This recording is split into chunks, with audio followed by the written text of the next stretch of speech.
Bonjour tout le monde. On dirait qu'il n'y a personne pour l'instant. S'il y a des gens, bien manifestez-vous. Sinon, on va fermer les lumières, je pense. Ou on va arrêter ça, là. Non.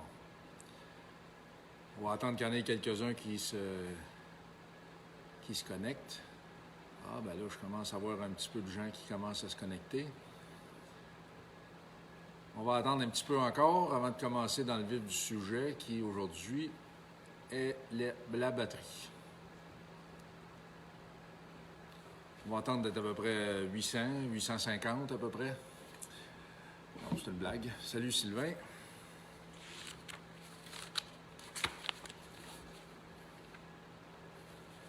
Bon, on commence. De toute façon, les autres, on les invitera à regarder, soit être plus ponctuels ou à les regarder en différé. C'est une blague. Salut. La batterie qu'il y a dans les voitures anciennes n'est pas tellement différente des batteries des voitures modernes. Ça n'a pas beaucoup évolué. Mais il y a une chose qui est claire, c'est que tout ce qu'on va discuter dans la prochaine demi-heure n'a pas rapport avec les autres batteries que vous pouvez avoir dans vos affaires personnelles. Par exemple, si vous avez, je ne vais pas me tromper là, mais si vous avez ces objets chez vous, ce qu'on raconte aujourd'hui, ça ne s'applique pas. C'est-à-dire un pacemaker dans un lieu, un détecteur de fumée, une perceuse ou à colonne. La batterie, la voilà. Cette batterie-là ressemble beaucoup à tout ce qu'on peut trouver sur le marché et qui va dans les véhicules anciens. Une batterie, c'est pas une réserve à électricité ou à courant. On pourrait l'interpréter comme ça parce que lorsqu'on la charge, on met du courant dedans qu'on pense en réalité avec le chargeur. C'est pas tout à fait ça qui se passe. La batterie, c'est le résultat d'une réaction chimique. Bon, jusqu'à date, je pense que tout le monde est bien confortable avec ça, là. Mais il reste que c'est intéressant de savoir ce qui se passe là-dedans pour vrai. On a tous remarqué qu'il y a deux pôles, il y a deux poteaux, appelez ça comme vous voulez, là. Il y en a un qui est marqué positif, l'autre est marqué négatif. Ces poteaux-là sont connectés. Si on prend par exemple le poteau positif, ils sont tous connectés avec un paquet de grillage à l'intérieur qui va couvrir toute la surface du boîtier de la batterie, ou tout l'intérieur, ou tout le volume. Toutes les plaques, on va les appeler positives, sont toutes soudées les unes aux autres sur le dessus et rattachées à la borne ici. Le poteau négatif, il y a exactement la même chose qui se passe. Ça part d'ici, c'est soudé avec une paquet de série de plaques qui couvre ou remplit tout le volume du caisson de la batterie. Les plaques qui sont rattachées avec la borne négative ne touchent pas aux plaques qui sont rattachées à la borne positive. Il y a donc des séparateurs à l'intérieur pour pas qu'il y ait une conductivité entre les deux. Fait qu'on a des séparateurs en plastique, ça ressemble un peu à une feuille de cartable, mais plus épaisse, en plastique, puis c'est monté entre chacune des plaques. C'est-à-dire qu'on a donc une plaque négative, une plaque positive, négative, positive, négative, positive. Je continue jusqu'à la fin comme ça ou on arrête là? Et toutes ces plaques-là, qui ne se touchent pas ensemble, doivent tremper dans un liquide pour fonctionner. Bon, c'est l'acide à batterie, là, je viens de vous apprendre un secret là, incroyable. Là. Salut Guy, salut Marc, salut Eric aussi. Le liquide qui est l'acide à batterie, en fait, c'est de l'acide sulfurique mélangé avec de l'eau. Il n'y a pas vraiment beaucoup d'acide sulfurique dans l'eau. Si j'ouvrais le bouchon puis que je me mettais le doigt dans l'acide, je pourrais vous jaser probablement encore pour 20-25 secondes avant d'être obligé d'aller me laver juste avec de l'eau et du savon. C'est pas si corrosif que ça. Forcément, on ne met pas ça dans un verre avec des glaçons puis de la sangria, c'est bien évident. Mais c'est pas si corrosif qu'on peut se l'imaginer. Mais il faut garder dans l'esprit que ça l'est. Salut Martin. Il faut garder à l'esprit aussi que c'est quand même pas un produit un produit qui... salut, Danny. Un produit qui est naturel ou sans danger, parce qu'il va finir par brûler la peau, le linge quand c'est moins grave, etc., etc. Qu'est-ce qui fait qu'on a une réaction chimique là-dedans? C'est que les plaques positives et négatives, c'est comme un grillage, c'est comme un moustiquaire, mais avec des trous plus larges. Les trous sont remplis avec une pâte qui est différente, mettons, de la pâte pour la bonne positive est différente que la pâte négative. Cette pâte-là va être roulée, puis la grille va être prise ensemble à l'intérieur. Salut Marie-Lou. La pâte va être prisonnière, si on veut, du grillage. Le grillage sert de support pour ramener cette pâte-là à l'intérieur de la batterie. Sinon, ça se tiendrait sur rien. C'est comme la viande puis l'os. La grille, c'est l'os, puis la pâte, c'est la viande. C'est un peu la même chose. Lorsque cette pâte-là est dans l'acide, il se crée un phénomène, quand on ne s'en sert pas, c'est que le plomb qui se trouve être la matière qui est utilisée. Salut Christian. Salut Denis. La matière qui est utilisée pour faire le grillage, c'est du plomb. Bon, bien, ce plomb-là est pareil pour le positif-négatif. C'est la pâte qui est différente. Quand on met l'acide là-dedans, une fois qu'elle est assemblée, la batterie est automatiquement chargée. On n'a pas vraiment besoin de mettre le chargeur là-dessus. Là, ça vous étonne peut-être, mais vous allez comprendre pourquoi ce que je dis ça par la suite.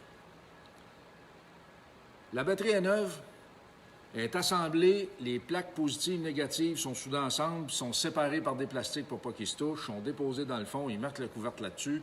La batterie, il ne se passe rien, zéro, elle ne peut pas du tout fonctionner. C'est impossible. Impossible. Par contre, on met de l'acide dedans, puis instantanément, on va avoir 13 volts et demi, 14, on va dire 12 là, pour simplifier, ou 6 volts pour les batteries 6 volts. Les batteries 12 volts, on les fait fonctionner à peu près à 13,5, 13,8. Les batteries 6 volts à peu près à 6,8 environ pour que ça soit un fonctionnement normal ou la charge, etc. Mais bon, pourquoi est-ce qu'on a du voltage? C'est que la conductivité interne du liquide, avec les plaques qui sont différentes, va provoquer une différence entre les deux bornes. C'est ce qu'on va mesurer avec un voltmètre. Lorsqu'on met le voltmètre sur les deux bornes, sur une batterie qui est chargée, on va obtenir 12 volts. Bon, tantôt, je disais 13 point quelque chose, c'est ça qu'il faut retenir, mais on simplifie. Vous allez obtenir 12 volts. En fait, c'est quoi vous mesurez avec le multimètre? Vous allez mesurer la différence de voltage entre les deux. Là, je ne veux pas compliquer les affaires, là. Mais la batterie, il n'y a toujours pas de courant là-dedans. Là. Ce n'est pas un réservoir à courant. Là. Si vous provoquez un court-circuit, là, je ne parle pas d'un court-circuit avec un outil que vous échappez sur les deux bornes. Là, je parle d'un court-circuit avec un accessoire. Parce qu'en réalité, si vous prenez une ampoule avec un petit filament à l'intérieur, bien, vous avez une borne de l'ampoule qui va se brancher sur le négatif, puis l'autre borne de l'ampoule va se brancher sur le positif. Entre les deux, il va y avoir le filament. Eh bien, c'est ça un court-circuit. La différence, c'est que lui, il est contrôlé, puis il nous rend un service. Puis dans le cas de l'ampoule, c'est de l'éclairage. Quand la batterie se dépense comme ça pour faire fonctionner un accessoire, que ce soit le démarreur, une ampoule ou n'importe quoi, l'acide se sépare de l'eau et s'en va tout doucement dans les plaques. Salut, Miss! Elle s'en va tout doucement s'incruster dans les plaques, mais en fait dans la pâte. Dans la pâte qui est, lui, incrustée dans le grillage de plomb. Qu'est-ce qui fait qu'une batterie tombe à plat? Il y en a qui vont peut-être l'avoir deviné. C'est qu'à un moment donné, les pâtes de chacune des plaques vont finalement être gorgées d'acide. Et qu'est-ce qui se passe dans ce temps-là? À la toute fin, les plaques positives et négatives deviennent presque identiques. S'ils deviennent identiques, on n'a donc pas de différence. Si on n'a pas de différence, on a donc zéro. Parce que si on prend le voltage, ça a l'air niaiseux, là, mais si on prend le voltage d'un morceau de bois, évidemment, on va lire zéro. Pourquoi est-ce qu'on lit zéro? C'est parce qu'il n'y a pas de conductivité, mais il n'y a surtout pas de différence entre les deux points. Là, je vais y aller plus sérieusement avec l'étau que j'ai sur l'établi. L'étau est en métal, elle est conductrice, mais si je prends le multimètre à une extrémité, puis l'autre fil, je le mets à l'autre extrémité, bien, je vais lire zéro aussi, parce qu'il n'y a pas de différence entre les deux. pour pouvoir lire quelque chose, ça nous prend une différence. Puis dans le cas d'une batterie, pour pouvoir avoir une différence comme ça, il faut qu'il y ait de l'acide dans l'eau, puis que les plaques ou la pâte qu'il y a dans les plaques n'ait pas absorbé l'acide. Autrement dit, lorsqu'on met les plaques dans l'acide, ou l'acide dans les plaques, peu importe, l'acide ne se sépare pas, et l'acide ne sépare pas de l'eau, et l'acide ne s'en va pas directement dans la pâte. Ce que je viens de dire là est vrai, mais il y a une petite nuance qu'il faut y apporter, c'est que si la batterie est longtemps sur une tablette, 6 mois, 1 an ou ces trucs-là, il va y avoir tout doucement, très, très lentement, de l'acide qui va s'en aller dans les pâtes. C'est pour ça que la batterie se décharge.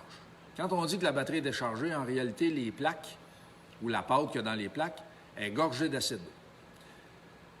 Ce qui fait que, tout est logique puis il n'y a pas de magie, c'est que lorsqu'une batterie est à plat, bien à plat, elle va geler l'hiver parce qu'il ne reste plus rien que de l'eau dans le contenant. L'acide est rendu dans la pâte des plaques. S'il reste juste de l'eau, forcément, elle gèle, elle va fondre, puis elle va être encore bien moins bonne qu'elle l'était juste avant. Qu'est-ce qu'il faut faire pour éliminer ou sortir l'acide des plaques? Bien, c'est là qu'on met le chargeur. En réalité, on ne remplit pas d'électricité la batterie, c'est qu'on la force à chasser son acide, la sortir des plaques, des pâtes, je devrais plutôt dire, puis de la retourner dans l'eau. Ce qui fait que une batterie qui est à plat, vis-à-vis la même batterie qui est full chargée, qui est parfaite, le niveau de liquide va avoir monté à l'intérieur. Salut PA.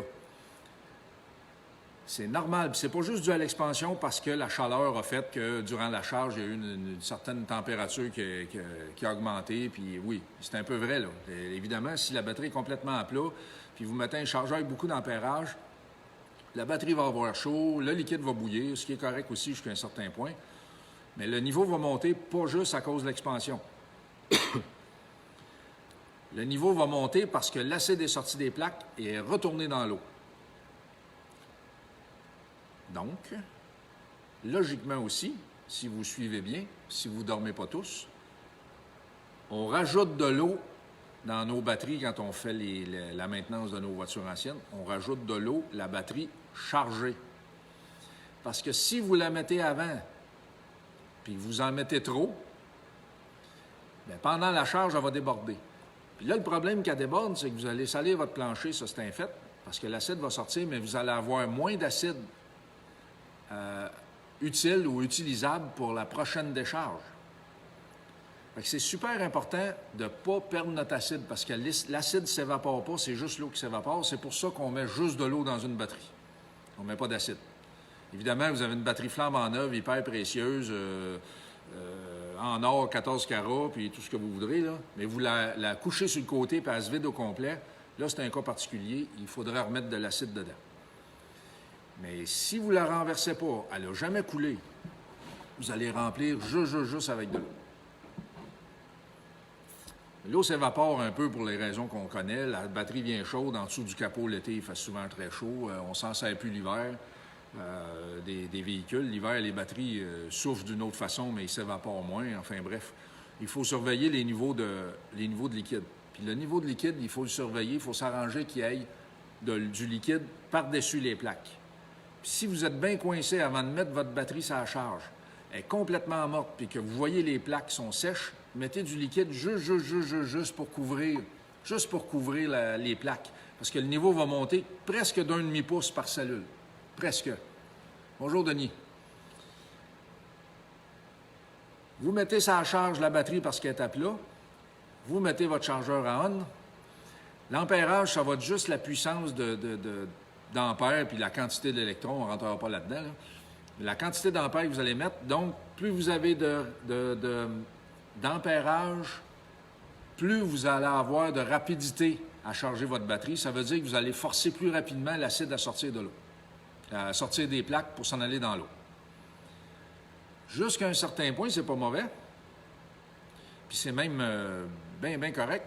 Mais si on insiste avec un vieux modèle de chargeur qui ne s'arrête pas tout seul ou qui ne se calibre pas tout seul ou qui n'a pas un chargeur intelligent, on va dire, là, Quand les plaques vont être vides d'acide, puis qu'ils vont s'en retourner, l'acide va s'être rendu dans l'eau, puis qu'il n'y aura plus rien dans les plaques. Là, le problème, c'est que là, vous allez probablement surchauffer les plaques. Et puis, c'est possible qu'ils se déforment. Si les plaques se déforment, le mot le dit, ils vont se déformer. Ils n'ont pas beaucoup d'espace là-dedans, parce que la batterie, on peut pas louer bien d'espace pour aller en vacances là-dedans. Là. C'est vraiment serré, c'est plein de plaques là-dedans, c'est mur à mur. Si les plaques se déforment, ils peuvent en tolérer un petit peu, mais les séparateurs ne pourront pas tout faire, ils ne pourront pas tout corriger. Salut Mario. Salut Jordi. Alors, si on insiste avec un chargeur trop longtemps puis trop fort, puis que ça se déforme, puis que les plaques positives finissent par toucher celles négatives, dans une batterie 12 volts, il y a 6 cellules, il y a 6 compartiments indépendants, mais vous allez avoir une cellule qui va tomber court-circuit. Si votre cellule tombe court-circuit, chaque cellule vaut l'équivalent d'environ 2 volts. En réalité, c'est 2,2, mais 2 volts. Puis qu'elle tombe court-circuit, vous vous ramassez avec 5 cellules de 2 volts, 2,2. Faites le calcul. Puis elle qui est court-circuit, elle n'est pas juste court-circuit, elle ne disparaît pas comme ça dans l'univers. Là. Si elle est court-circuit, elle devient une dépense de courant. C'est comme si vous laisseriez une lumière allumée avec une batterie de 5 cellules. Vous pouvez vous imaginer que ça ne durera pas bien longtemps. Votre batterie, elle va se dépenser tout seul. La batterie va se dépenser tout seul sans que vous en serviez. Vous allez venir pour la prendre le lendemain, ça ne marchera plus. Vous allez la charger, vous allez être capable de partir votre véhicule parce que vous aurez pu charger vos 5 autres cellules qui sont relativement en bon état. Mais une fois qu'ils sont chargés, ces cellules-là, ils vont vous donner un petit coup pour mettre en route, mais ça ne durera pas. Vous ne pourrez pas vous fier là-dessus le lendemain matin et partir votre véhicule. Ça va être causé par une surcharge puis une déformation des plaques. Ça, c'est évitable. Puis en général, bien, si vous avez un système de charge par alternateur ou générateur en bonne condition, bien, il ne va pas surcharger votre batterie. Je pense surtout à quelqu'un qui prend sa batterie, elle met sur l'établi chez eux, puis il met le chargeur à 60 ampères, puis après ça, il s'en va pour la fin de semaine.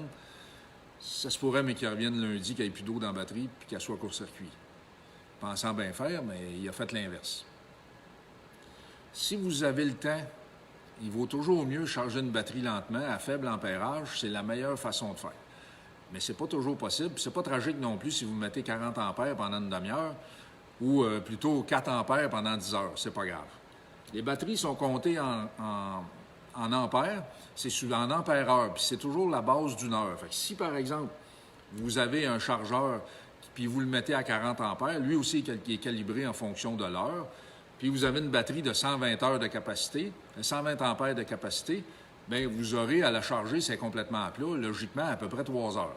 Bon, c'est pas une science 100% exacte, mais on n'est pas loin de la vérité avec ça. Les batteries, c'est la même chose pour la dépense. Si, par exemple, vous avez besoin d'une batterie pour faire fonctionner un accessoire qui est autre que le véhicule, puis vous vous demandez comment ça fonctionne, combien de temps qu'elle va durer, ou ces trucs-là, c'est relativement simple. Vous prenez l'accessoire. La plupart des accessoires ont les spécifications. C'est facile d'avoir la consommation. Lui aussi, l'accessoire qui marque 14 ampères, c'est en heure. Il va prendre 14 ampères pour une heure. Vous divisez ça avec les ampères disponibles avec votre batterie, vous allez savoir combien de temps que votre petit moteur va fonctionner.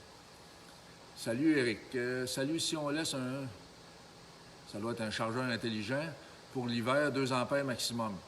Oui. Bien ça, les chargeurs intelligents pour l'hiver, c'est justement le mot qui ça le dit, c'est souvent plus intelligent que le propriétaire de la batterie. C'est un bon produit pour l'hiver, pour l'entretien des batteries. Vraiment, c'est un bon produit aujourd'hui. Ça n'a pas toujours bien fonctionné il y a une dizaine d'années, mais maintenant, là, les produits qui sont vendus, pas trop chers, fonctionnent très bien. Vous laissez ça là-dessus. Ça garde la batterie. Ce que ça va faire, c'est que le 2 ampères, pour finir avec cette question-là, c'est que le 2 ampères équivaut approximativement à la dépense de courant naturel que la batterie va s'occasionner quand elle est entreposée. Je vous parlais au début que la batterie va consommer de l'acide tout doucement dans ses plaques, même si on ne s'en sert pas. Bien, le chargeur intelligent, ce qu'il va faire, c'est qu'il va chatouiller la batterie juste assez pour pas que l'acide qui est dans l'eau ait envie de s'en aller dans les plaques. Fait que la journée où vous allez en avoir besoin, elle va fonctionner, elle va être complètement chargée. Denis, on booste une batterie, on dit de mettre la pince du câble sur le négatif en dernier. Vrai? Ben, en fait, ça dépend de la position de la batterie. puis ça dépend des... En fait, c'est pas tellement grave, ça. Il s'agit juste d'éviter les étincelles, puis généralement, la pince négative, on ne veut pas la mettre directement après, c'est parce que c'est pas complet ta question. On ne voudrait pas la mettre directement sur la batterie, parce que quand on prend une batterie pour booster une autre batterie, en général, la batterie qui est chargée, qui sert à partir l'autre, va faire une dépense de courant quand elle va se brancher sur la batterie qui est à plat. Il va donc y avoir une étincelle. Puis les étincelles au-dessus d'une batterie, on n'en veut pas parce que les batteries pourraient, ça arrive dans l'industriel plus que dans la vraie vie automotive, là, mais les batteries qui dépensent du courant, qui sont chargées, vont laisser évaporer de l'hydrogène, puis ça pourrait exploser. Il pourrait y avoir une cellule qui, le couvert va lever. Ça, c'est déjà arrivé, je l'ai déjà vu. Mais si on prend la pince négative, pourquoi est-ce qu'on dit ça en réalité? C'est qu'on l'amène sur le bloc moteur ou ailleurs, sur lequel le fil est branché, le démarreur, peu importe, ou à la masse en quelque part, sur le frame, sur le pare-choc, les oreilles de votre passager, peu importe. L'étincelle va se faire là et non pas à la batterie. Fait que si on s'en fout, et puis ça va protéger ou ça va éviter d'avoir un risque d'explosion, en fait. Ah oui, ouais. Puis ça pète quand même assez fort, hein? Puis ça prend par surprise. Bon, revenons à nos moutons.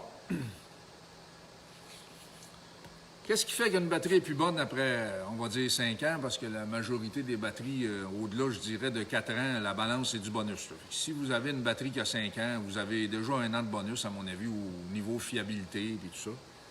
Puis je vous explique qu'est-ce qui ruine une batterie. En réalité, il y a deux affaires à faire attention, mais on peut pas y voir bien à ça, personnellement. On peut pas travailler fort pour essayer que la batterie nous dure 15 ans, en fait. C'est pas vraiment possible. À chaque fois qu'on se sert d'une batterie, elle absorbe de l'acide dans les plaques. Quand les plaques absorbent de l'acide, c'est à ce moment-là qu'il fait bouger les électrons, c'est à ce moment-là que le courant passe dans les câbles, puis que l'accessoire va se mettre à fonctionner. Après ça, vous mettez votre batterie sur la charge, soit manuellement avec un chargeur, ou vous prenez le générateur ou l'alternateur de la voiture. Ce qu'elle fait, c'est qu'aussitôt que vous avez mis le moteur en marche, l'alternateur ou le générateur va recharger votre batterie. Bonjour, Justin. Mais là, salut Ben. Hi Ben. Mais là, on pense que ce cycle-là, salut Marc, ce cycle-là est sans fin. En fait, il n'est pas sans fin. C'est qu'à chaque fois que vous utilisez votre batterie, il y a un petit peu d'acide qui ne sort pas des plaques. Même si vous avez le meilleur générateur, le meilleur alternateur, le meilleur chargeur des plus intelligents, ce phénomène-là est incontournable. Ça veut dire qu'il y a toujours de l'acide qui reste dans les plaques un petit peu à la fois. Au bout de 4-5 ans, votre batterie, qui donne des signes de faiblesse, vous arrivez à la charger, vous arrivez à vous en servir. Là, je ne parle pas d'une batterie qui est court-circuit, parce qu'une batterie usée qui n'est pas court-circuit, vous allez être capable de vous en servir le lendemain. La seule chose, c'est que si votre véhicule est difficile à partir, vous n'aurez pas beaucoup de réserve. La réserve va être courte. Il y a besoin de bien aller le véhicule puis que le démarreur ne tourne pas trop longtemps. C'est comme si vous auriez maintenant, aujourd'hui, une toute petite batterie. Qu'est-ce qui se passe? C'est qu'avec le temps, l'acide n'a pas sorti des plaques. À force de ne pas en sortir, bien, les plaques commencent à être gorgées d'acide. Si les plaques commencent à être gorgées d'acide, il y a moins de place pour en absorber de la nouvelle qui est dans l'eau. Fait que c'est comme les sandwichs pas de croûte, là. Ça goûte bien bon pareil, mais il y en a moins à manger. C'est que, pourquoi je parle du sandwich pas de croûte, c'est que si on regarde le bout de la batterie, la plaque est là. Elle est comme ça, elle a cette forme ici. Elle a à peu près 7 épaisseurs environ, puis par la suite, il y a les séparateurs, l'autre plaque, etc. L'acide qui ne ressort pas, en général, c'est par partir des coins. Pas tout le temps, là, c'est pas coulant le ciment, mais ça part à partir des coins à peu près. Les coins sont rendus maintenant durcis. La pâte est durcie. Elle ne peut plus relâcher d'acide. Forcément, elle ne peut plus l'absorber non plus. Si elle ne peut plus l'absorber, puis qu'on a besoin de la batterie longtemps, bien, il nous reste moins de surface pour travailler. Il nous reste moins de surface pour absorber de l'acide, finalement. Fait que la belle grosse sandwich qu'on avait avec nos croûtes, avec le temps, la croûte, elle disparaît. On commence juste à être capable de grignoter le centre de la sandwich. Elle est aussi bonne qu'au début, sauf que ça nous laisse sur notre faim un peu. Ça, c'est de l'usure normale, on appelle ça de la sulfatation. Une batterie sulfatée, c'est ça. C'est-à-dire que l'acide est coincé dans les plaques, elle a durci la pâte. Et puis, je reviens à ta question, Nicolas. Et puis, il n'y a plus de va-et-vient entre l'acide. Je veux dire, l'acide ne peut plus aller et venir entre l'eau et la pâte et l'eau, etc., etc. Nicolas nous demande pourquoi les batteries n'aiment pas le froid. Bien, c'est le ralentissement de tout, en fait, dû au froid. Si la batterie est neuve, ça n'aura pas une grosse incidence. Si la batterie commence à être fatiguée, le froid va ralentir physiquement, tout, un peu comme l'huile s'épaissit, etc. Bon, ben, c'est la même chose un peu. L'acide a de la misère à traverser de l'état du liquide, de l'eau, en fait, de se séparer de l'eau, puis de s'en aller dans les plaques. Dans le cas où vous devez vous servir des batteries par très grand froid, puis ça fonctionne plutôt bien, mais il faudrait réveiller la batterie avant un peu, parce que ça provoque de la chaleur, ce transfert de produits, de l'acide qui part de l'eau pour s'en aller dans les plaques. Ça provoque de la chaleur. Laissez vos phares allumés quelques minutes. 1 minute, 2 minutes, ça va réchauffer un peu l'intérieur de la batterie, puis elle va être un petit peu plus performante si vous êtes mal pris ou si vous avez besoin d'une batterie qui fonctionne bien, disons, si votre moteur est dur à partir. Ça, c'est un petit truc qui fonctionne plutôt bien, ça. On revient à la sulfatation. La batterie est sulfatée, ça commence par les coins, puis ça s'en va tout doucement vers le centre. Ce qui est durci là dans les coins, bon, sur une batterie d'automobile, ça ne vaut pas tellement la peine de travailler là-dessus parce que les batteries ne sont pas tellement dispendieuses, ne sont pas tellement chères. Mais dans l'industriel, ce qu'on fait, puis qu'on pourrait le faire dans l'automotive aussi, c'est qu'on envoie les batteries se faire charger par un chargeur lent qu'on appelle. C'est un chargeur à très faible ampérage, mais sur une durée très, très longue. Comme par exemple les batteries de LIF, on les envoyait à faire charger pour essayer de les désulfater, puis ça fonctionne bien, les résultats sont bons. Bien, ça durait des fois 10 jours. La batterie était à charge 10 jours, mais à 4-5 ampères environ. C'était jour et nuit, là. Et tranquillement, si on y va en douceur, comme n'importe quoi en général, si on y va en douceur, ça va mieux. Mais en douceur, on vient à bout de déloger de l'acide qui est coincé dans les plaques durcies puis de le retourner dans l'eau. Ouais. Là, ça nous fait une batterie qui a un nouveau cycle de vie. Mais ça reste comme n'importe quoi. Quelque chose qui est vieux, qui a travaillé longtemps. En général, parfois, ça nous réserve des surprises. Dans l'automotive, si vous trouvez un chargeur à 1 ampère, exemple, ou 1 demi-ampère, vous avez une batterie sulfatée, vous allez pouvoir l'essayer si vous voulez. Ça va fonctionner très probablement, mais vous allez vous ramasser pareil avec une vieille batterie. Puis après ça, l'acide qui retourne dans les plaques a plus de difficulté à sortir parce que la pâte a durci, fait que c'est plus difficile de recommencer le même cheminement. Mais mal pris, vous êtes dans le bois, vous avez un ours ou Trump court après vous autres, puis vous avez besoin que ça parte, bien, vous essayez ça, puis ça va marcher, ça va vous dépanner. Ça, c'est une des causes de fin de vie d'une batterie. L'autre cause qui est très fréquente, c'est qu'en réalité, je vous ai montré le bout de la batterie, la plaque est là-dedans ici. La plaque ne se rend pas jusqu'en bas, en fait. Elle ne touche pas au fond. Elle ne touche pas au fond parce qu'on veut qu'il y ait un espace pour récupérer les morceaux de pâte qui vont se détacher du grillage de plomb avec le temps, dû aux vibrations, et soit à qualité d'assemblage ou peu importe. En général, les batteries qui ont les batteries dispendieuses ont de bons séparateurs de qualité et ont une réserve en dessous un petit peu plus grande en général pour justement que la pâte ne remonte pas trop parce que ça va faire un court-circuit avec les plaques. Parce que dans le fond, là, juste au-dessus du réservoir, on se trouve à y avoir un espace, c'est vrai, mais on a aussi le bout des plaques en bas. On a la plus, la moins, la plus, la moins, la plus, la moins. Si les cochonneries s'accumulent trop, puis que ça finit par toucher les plaques, bien là, on va provoquer un court-circuit dans une cellule, puis ça, on revient à ce qu'on disait au début. On va se ramasser avec 5 cellules qui fonctionnent, puis la 6e, pardon, elle va tirer du jus aux autres, puis en plus, les autres sont juste 5 au lieu de 6 pour faire le travail. Le niveau de liquide, Nicolas, puis pour les autres aussi, c'est une bonne question, je suis en train de l'oublier. Il se fait avec de l'eau distillée, mais pas seulement avec de l'eau distillée. Si les villes aujourd'hui, avec les traitements d'eau, l'eau est vraiment très bien filtrée. On peut prendre de l'eau qui vient des réseaux d'aqueduc qu'on a là, ici, il n'y a pas de problème. Si on est en campagne puis on a un puits qui nous sert de réservoir d'eau, là, étant donné que c'est n'importe quoi et c'est pas filtré, on est mieux de prendre de l'eau distillée.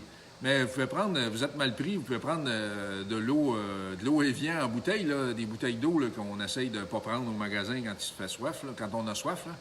Bon, bien ça, vous pouvez prendre ça si vous êtes mal pris. Ou si vous avez les cruches de 18 litres au bureau ou au garage, là, vous êtes mal pris avec ça, vous n'avez pas l'eau du robinet n'est pas bonne, vous prenez ça puis ça fait un job aussi. Là. Je peux vous dépanner avec ça. Salut Rénal.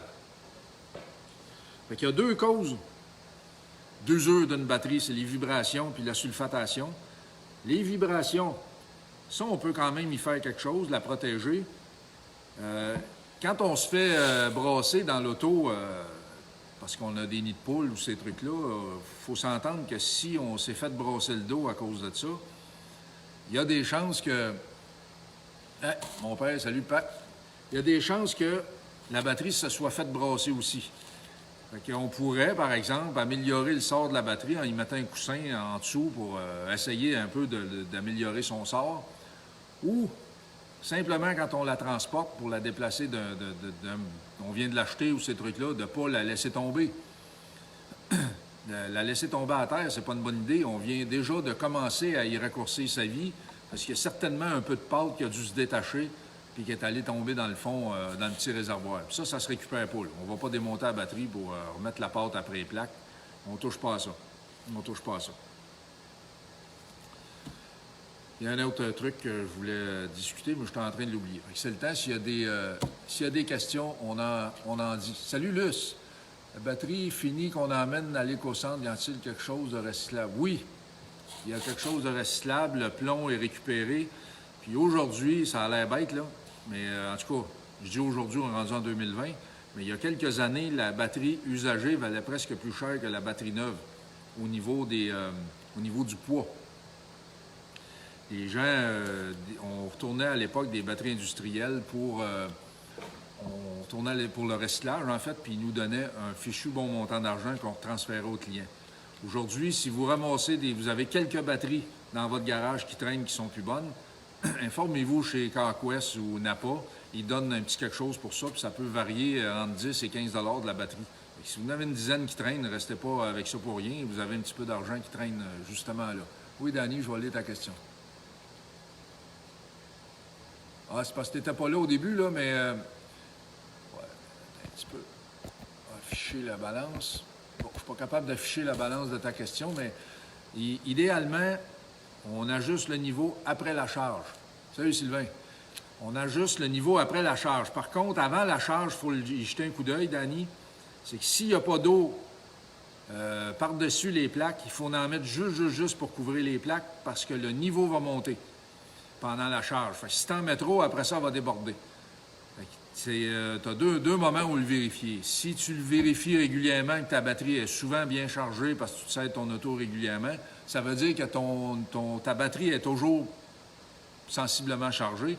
Tu peux donc monter ton niveau plus haut, c'est-à-dire à peu près un demi-pouce au-dessus des plaques. Je répète, s'il n'y a pas d'eau aussi bien visible, là, parce qu'il y en a toujours un peu dans le fond, mais visiblement, si tu ne vois pas d'eau dans chacune des cellules, tu vois juste les plaques sèches, il faut impérativement en mettre parce que la partie qui ne sera pas immergée ne pourra pas relâcher son acide facilement comme si elle était immergée. Salut Robert. Je me rappelle pas plus que ce que je voulais dire tantôt, mais c'est pas grave, l'essentiel est fait. Si y a-t-il d'autres questions, c'est le moment. En attendant, si je trouve ma question, ou pas ma question, mais mon autre sujet qui restait, là, ça reviendra, là, mais pour l'instant, je m'en souviens plus.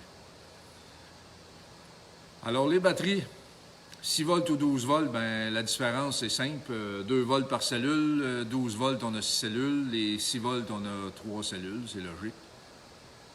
Puis c'est depuis le début comme ça, 2 volts par cellule. Je ne sais pas trop qui a parti ça, mais on est obligé de s'y soumettre parce que c'est comme ça. Alors, s'il y a d'autres choses, hop! Ils se vendent de la poudre. Est-ce que ça marche pour enlever le sulfate? Je ne sais pas. Je ne l'ai jamais essayé. J'ai un peu de misère, moi, avec les produits miracles, quand tu as un produit qui a eu ou il a fait sa durée de vie normale. Si, par exemple, tu as une batterie sulfatée, elle a 5 ans, pour le fun, autour d'une bière, puis pendant que c'est le coronavirus, vous êtes 12 autour de la batterie, vous avez un rassemblement Corona, là. On s'entend bien, là. Mais à la blague, tu essayes ça pour le fun, tu regardes, mais moi, j'aurais de la misère moi, à prendre mon auto ancienne puis dire que je vais aux États-Unis pour une exposition en quelque part, évidemment pas cet été, mais puis rouler avec une batterie qui a 5 ou 6 ans, puis qu'elle a de la poudre dedans, de la poudre contre la sulfatation. J'aurais de la misère à être confortable avec la fiabilité de ça. Bonjour Lionel, salut Patrice. Faut-tu graisser les cosses? Bien, il y a des produits qui se vendent exprès pour les, sans dire les lubrifier, mais pour les garder propres. En général, ce qui arrive, c'est que c'est pas le poteau négatif, il y a un phénomène... il y a un phénomène... ouais, bonne la bière, ouais, j'imagine. Il y a un phénomène qui se passe que je me rappelle plus du nom, mais ça se passe juste avec la borne positive. Dans l'industriel, c'est pareil aussi. La borne négative est toujours propre. La borne négative ne l'est pas, surtout si avec le temps, la borne se détache un peu du plastique, puis ça vient moins scellé. Alors, les vapeurs d'hydrogène aussi vont s'en mêler, puis ils s'en vont tous oxyder le poteau positif seulement. Je me souviens pas du terme, mais ça se trouve sur Google, là, on peut le retrouver, mais bon, de toute façon, c'est un nom compliqué, je pourrais pas le l'appeler anyway, de toute façon. Mais ça, on peut mettre, il y a des produits pour neutraliser ça, puis la meilleure manière de laver une batterie, c'est de l'enlever puis de la laver avec de la petite vache puis de l'eau, à grande eau, il n'y a aucun danger de s'électrocuter. C'est la meilleure manière de laver une batterie. Vous allez voir, vous mettez un peu d'eau, vous mettez un peu de petite vache, ça va ballonner où il y a de l'acide, puis à un moment donné, ça ne ballonnera pas, vous rincez ça, vous remettez ça dans l'auto. C'est la meilleure chose que la batterie peut demander. Ah, là, je me rappelle ce que je voulais dire. Ça rapporte les batteries sales. On voit cette batterie qui est sale ici sur le dessus. Une batterie sale va se dépenser plus qu'une batterie propre parce que... oui, elle va être bonne. Ouais, elle va être bonne tantôt, là. Ouais, j'en doute pas. Moi aussi, je commence à avoir le goût, là. Une batterie sale va se dépenser plus qu'une batterie propre. Si je mets mon multimètre sur une borne, puis que je mets mon multimètre, l'autre fil du multimètre sur la saleté, sur le dessus de la batterie, je vais avoir une lecture. Comme on voit ici, sur la batterie positive, elle est oxydée, il y a de l'oxyde là. Bien, là-dessus, là, entre ici puis là, j'ai peut-être 1 volt qui se dépense. Là. C'est comme si on laissait un peu une ampoule allumée, en quelque part. Fait que c'est pas une bonne chose.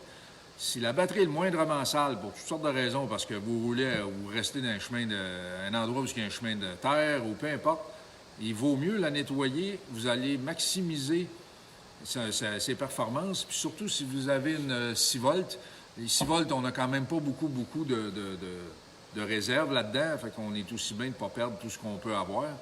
De garder le dessus de la batterie propre, c'est vraiment un plus. Ça a l'air de rien, là, mais cette batterie-là, elle est finie, c'est correct, là. Mais si elle est en bon état dans le véhicule, on pourrait lire une dépense d'1 volt là-dessus. C'est vrai que ça ne fait pas beaucoup d'ampères, parce que le lien entre les deux...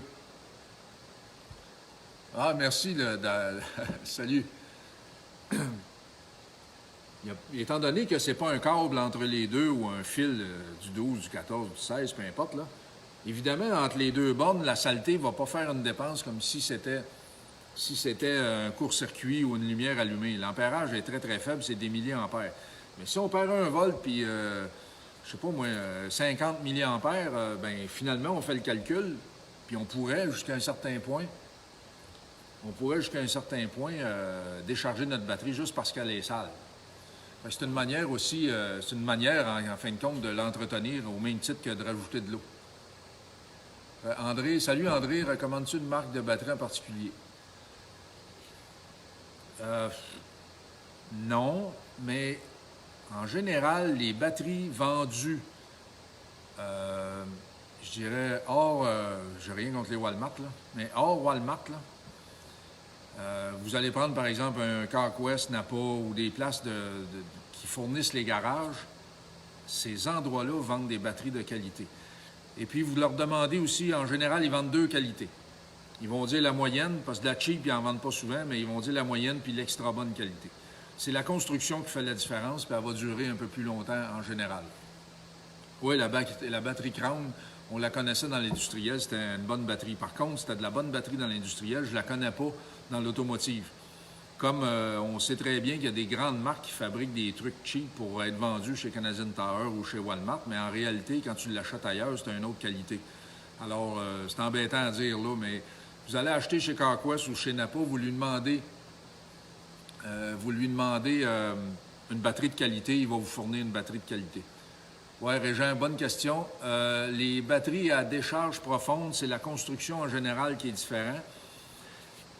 Les plaques sont plus épaisses et ils vont absorber un peu plus d'acide sans se tordre ou sans se détériorer trop. Parce que les batteries automotives régulières, ce qu'on veut, c'est que ça parte. Fait qu'on met le plus de plaques possible dans l'espace qu'on a pour avoir un pic de voltage ou d'ampérage, je devrais plutôt dire, très, très élevé pour la mise en route le matin et l'hiver. Tandis qu'avec une batterie Deep Cycle ou décharge profonde, c'est pas ça qu'on veut. Ce qu'on veut, c'est qu'elle marche dans le temps longtemps. Fait qu'on a des plaques qui vont absorber mieux l'acide sur une plus longue période. Puis lorsqu'on va la recharger, on va donc forcer l'acide à s'en retourner dans l'eau parce qu'en réalité, on ne met pas du courant dedans. Bon, bien, ça va avoir moins tendance à chauffer, moins tendance à se tordre, etc., etc. Fait que c'est un peu ça, en gros, la différence entre les deux. Les batteries d'automobile, comme celle-là, si vous la déchargez trop souvent, elle ne rendra plus son acide, ça va être fini, les plaques vont avoir déjà commencé à se sulfater, puis cette batterie-là ne durera pas 5 ans. Bien, ça fait plaisir, André. Y a-t-il d'autres questions? J'ai l'impression qu'on a fait le tour, mais si vous pensez à quelque chose, c'est le temps. Sinon, bien, on se revoit la semaine prochaine. Je voulais parler de notre chargeur intelligent cette semaine, sauf que j'ai réfléchi à ça en me disant que si la batterie était bien expliquée avant, bien, on comprendrait mieux le travail du chargeur intelligent après. Le chargeur intelligent, ça va être surtout pour faire fonctionner à partir d'un véhicule 6 volts, des accessoires 12 volts. C'est pas un convertisseur du tout, du tout. Danny, dans un garage, bon, je vais essayer de voir la balance de ta question, mais j'y arrive pas, Danny. C'est écrit afficher plus, mais...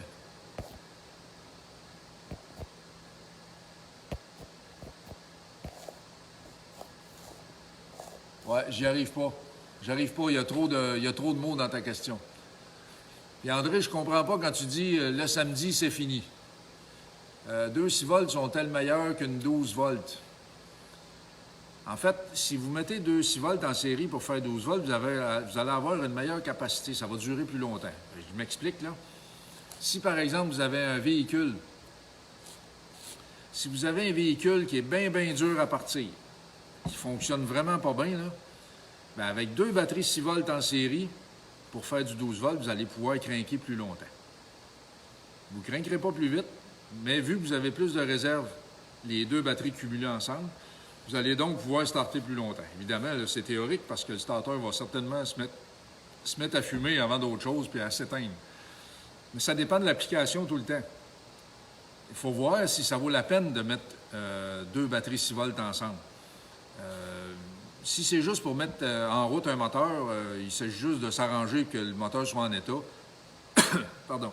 Et puis une toute petite batterie va suffire, là, ça va faire la job. Là. C'était pourquoi tu voulais mettre ça, Régent? T'avais-tu un truc particulier? En tout cas, on va voir si tu me réponds.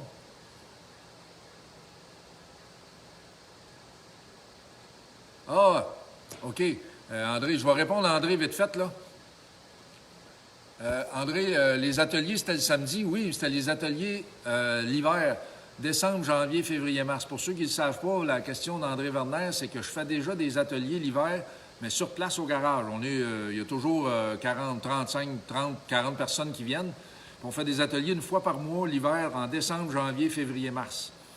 Mais là, étant donné le confinement, c'était un peu bizarre. J'ai décidé de commencer à faire un peu d'ateliers mécaniques comme ça.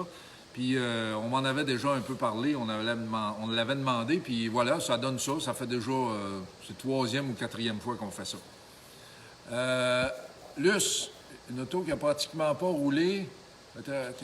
Serions mieux de la... Ben là, j'ai le même problème avec...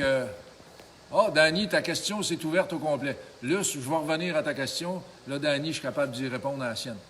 6 mois dans le garage chauffé, je l'ai enlevé, l'épaule de batterie va-t-il être encore bonne après que j'aille été chercher ma voiture et que dois-je faire avec? Bien, tu vérifies le niveau, tu la mets à la charge, puis par la suite, il faudra faire des tests si tu as des doutes. Le meilleur test, c'est un pèse acide.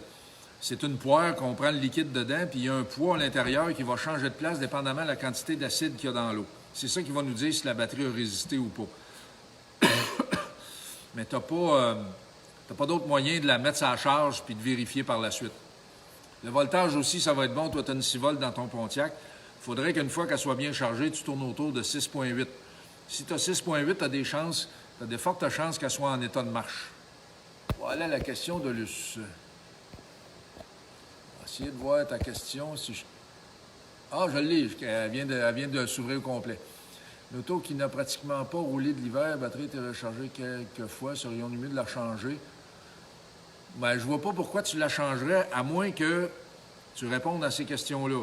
C'est l'âge de la batterie. Si la batterie a au-delà de 4 ans, bon, je sais que tout le monde ne sera pas d'accord avec ça, là, puis je le sais, c'est comme ceux qui ont fumé toute leur vie et n'ont pas eu le cancer. Il y a des batteries qui ont 6 ans, 7 ans, mais passer 4 ans, à mon goût, à moi, c'est du bonus, si vous dépassez 4 ans. Fait que si elle a au-delà de 4 ans, tu commences à risquer de sortir avec.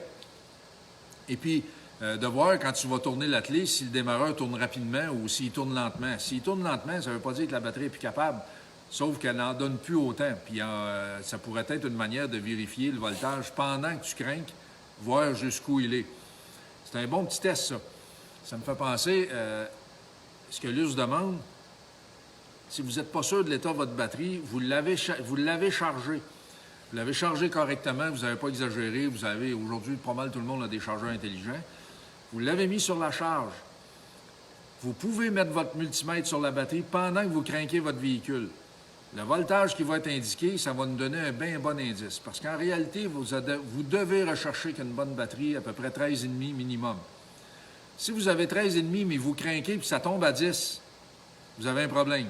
Si vous craquez, vous partez de 13,5 puis vous tombez à 12,5, là, vous n'avez pas de problème. Fait que ça peut être un bon indice aussi.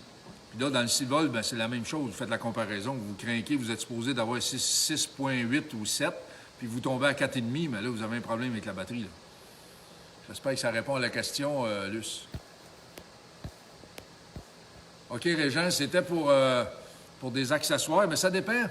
Ça dépend, Régent, parce que si, par exemple, tes accessoires, tu as besoin de les faire fonctionner sans que la batterie soit chargée, oui, c'est une bonne idée d'avoir 2 batteries 6 volts en série parce que ça te fait une réserve plus grande.